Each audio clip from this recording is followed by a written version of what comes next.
It's the start of the long weekend, a time for rest and recuperation, as they would say, for the mind and body. The mind for thinking, and the body for gesticulation. It's what folks of a certain age do. And so you turn on the microphone, see what falls, what can you catch. I'd say if you were out there trying to render yourself interesting, don't imagine that you can bring up a body of work like the Divine Comedy, because within a short period of time, however polite your company might seem, there's bound to be one or two who are going to speak out exactly what is on everybody's mind. It might go something like, wait, what? Stop. This is too depressing. And why is it called a comedy again? Now you're stuck.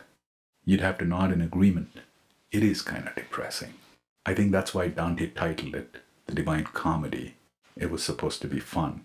Even he, after finishing the work, reading it through, doing some final edits, felt, man, this is depressing. I'm going to title it a comedy, just so we clear off any misunderstandings. And you continue like this.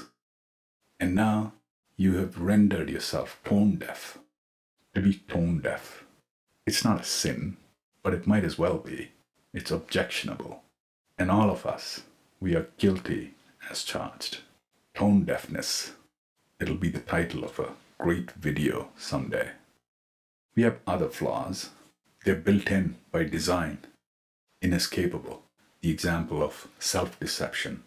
This amazing capability to believe something that we know is not true. Countless examples every day. There's this scene in the Divine Comedy which is quite funny. Dante and Virgil, they've just begun their descent. Dante sees this multitude of newly arrived shades on the shores of the Styx, waiting to be ferried across.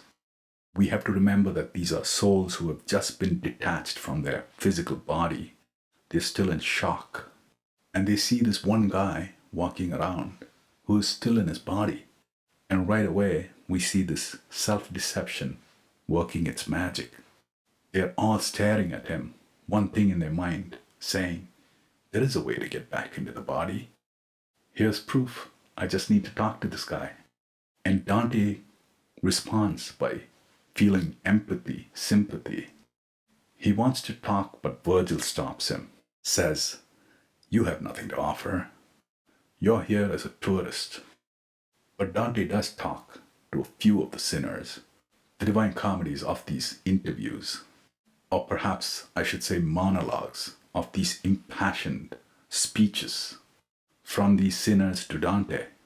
Their hope is that he would go back into life and set the record straight, tell their side of the story.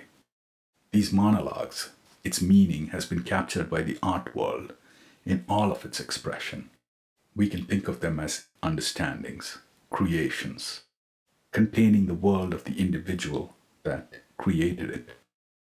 Perhaps there is time to string together 3 examples, one from Homer's Iliad, Virgil's Aeneid, and then Dante's Inferno.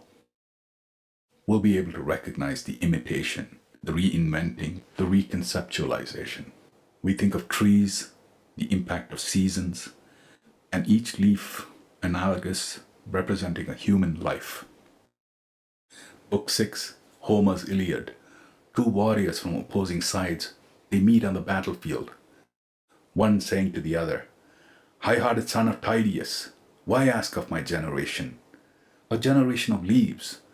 The wind scatters the leaves around, but the live timber burgeons with leaves once again in the season of spring.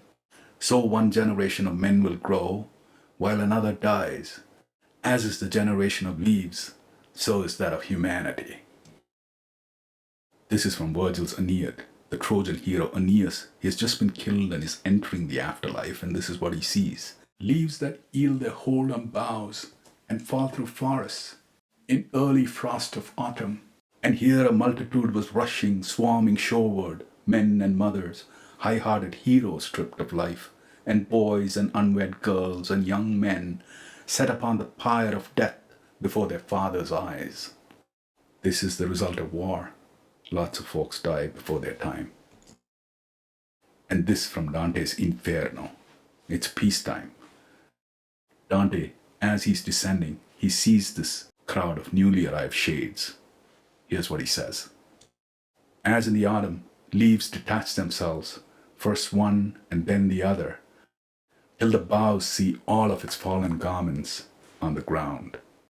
Last fall, 2023, is an image etched in my memory.